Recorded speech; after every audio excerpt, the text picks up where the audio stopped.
The Braves and Guardians are set to square off in Game 2 of their 3-game series tonight in Truist Park. This is your 10-minute scouting report for tonight's game.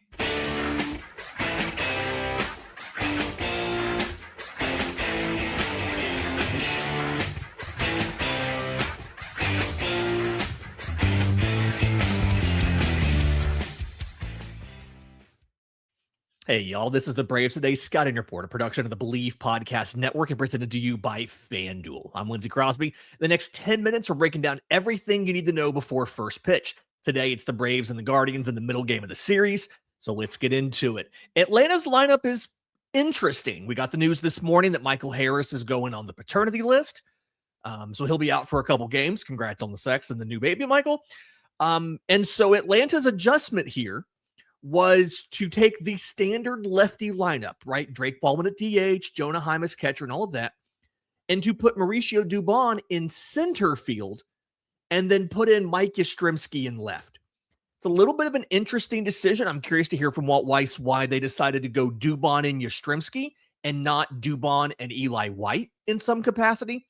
Really curious to kind of hear what he thinks there. Jorge Mateo is going to check in at shortstop. Part of me suspects they want to get Yastrzemski everyday playing time to try to get him going at the plate. His first 3 games of the season, he was 5 for 10 with a double and a triple and an RBI. Since then, he's gone 3 for 32, a double, 2 RBI, 7 walks to 10 strikeouts. It's a 27 WRC plus. So I'm assuming the reason that Mike Yastrzemski's in there today isn't some sort of injury thing with Eli White that we don't know about. I'm assuming it's because they want to get him everyday playing time to try to get him going at the plate.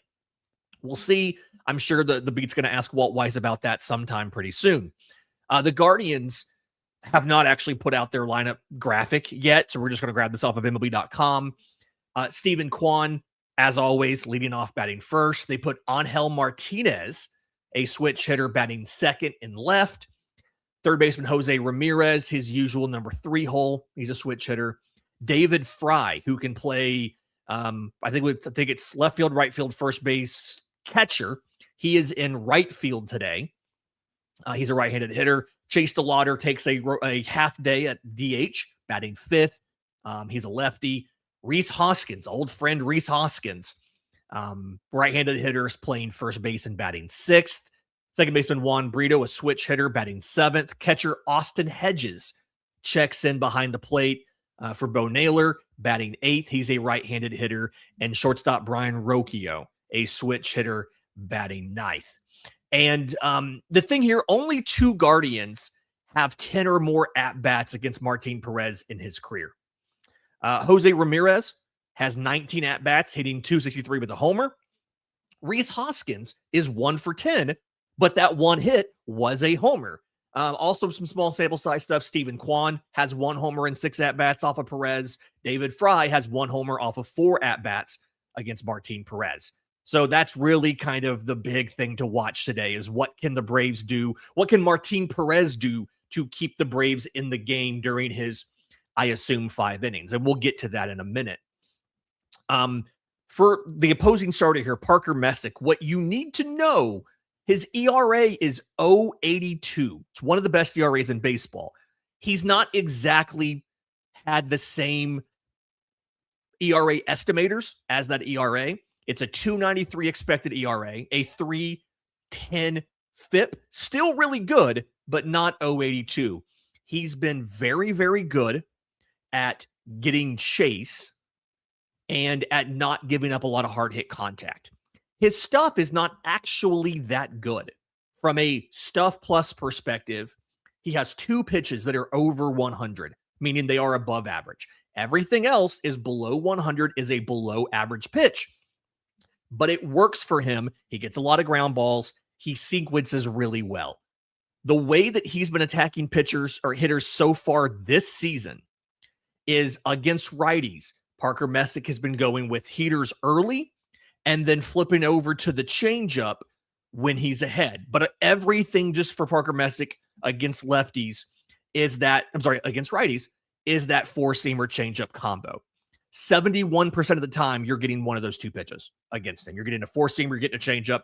The problem for a righty, he will throw everything. He'll throw the curveball, he'll throw the cutter, he'll throw the slider, he'll throw the sinker as like tendency breakers in there. You can see the blue curveballs here on 1-1 and 2-1 and a little bit to open the at-bat. But when he's ahead, it's almost entirely fastball changeup when he's ahead, right? For lefties, he is leaning into the sinker slider, get me a ground ball thing early, right? Green on here is sinker. I'm sorry, green on here is slider, brown is sinker. It's a lot of sinkers and sliders early. It's a lot of sliders, in the middle parts of the at bat. But again, when he's ahead, he's going changeup and slider. 0-2, a lot of changeups. 1-2, changeups and sliders. 3-2, slider, and then he does pull out that four-seamer there. But sinkers, it's a different kind of attack against lefties. He's also not throwing that cutter at all to lefties. So just really interesting how Parker Messick likes to attack guys. When you no Braves have ever seen him in the majors, by the way. They've no experience against Parker Messick whatsoever. I'm curious to see if Atlanta's lefties can elevate the sinker slider, right?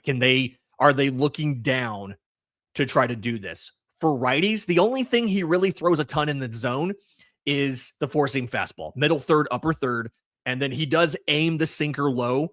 He's hanging one occasionally, but the locations aren't great.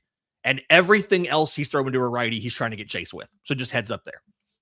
For the bullpens, really frustrating situation for Atlanta, right? Raisel Iglesias, Robert Suarez, they haven't pitched since Tuesday. You have them for whatever you need. But when you look at something about Jose Suarez is almost assuredly down, 55 pitches in the last 3 days. But because he struggled last night, you had to throw Osvaldo Bido for 14, and you had to throw Joel Payamps. It was only 3, but you had to bring both of those guys in after the game because Jose Suarez couldn't finish it. I'm assuming Osvaldo Bido is the long man tonight, but Jose Suarez taking the rest of that game last night would have really helped Atlanta be in a little bit of a better position in the bullpen. Again, high leverage guys are available. You can bring back Tyler Kinley, Dylan Lee, Aaron Bummer. They didn't throw a ton of pitches. You can bring back Joel Payamps, but I am curious about how much length Osvaldo Bido can be expected to take when he had to throw 14, 15 pitches last night that you didn't think he was going to have to throw. A little frustrating on how that went there. When you look at the Guardians pen, similar situation to Atlanta. Their two best leverage arms, Cade Smith, their closer, Sean Armstrong, they haven't pitched since Tuesday. They're also available. Colby Allard, former Brave, 18 pitches last night. If they need him to come back, they probably could get one more out of him, but they do have two other lefties who are available in Tim Herron, who hasn't pitched since Tuesday, and Eric Zabrowski, who hasn't pitched since Wednesday. So they probably don't need Colby Allard tonight. He probably has the night off. Matt Festa, based on having thrown almost 40 pitches in the last 3 days, Peyton Pallette throwing 37 last night, I imagine both of those guys are down. So I don't really know who the long man is here, but either way, the leverage part of the pen, Zabrowski, Herron, Armstrong, Smith, those guys are all available, similar to Atlanta. Similar situations in these pens tonight.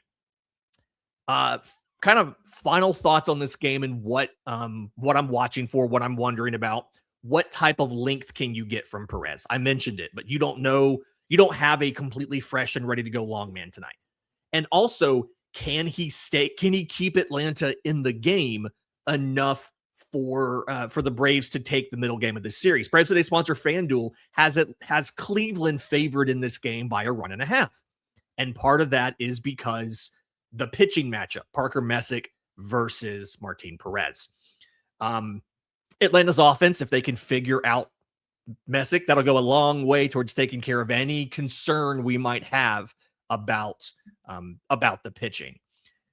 So I'm hopeful that Tragic machine, the advanced pitching machine that Atlanta installed in Truist Park, where they can replicate any pitcher down to video of him and everything, I'm hopeful that'll help out tonight. That'll do it for the Braves Today Scouting Report. If you want the deeper analysis, the lineup breakdowns, everything behind the numbers, Make sure you're subscribed to Braves Today. Enjoy the game. We'll be back after it with the postcast over on Locked On Sports Atlanta and today's 3 things over at bravestoday.com.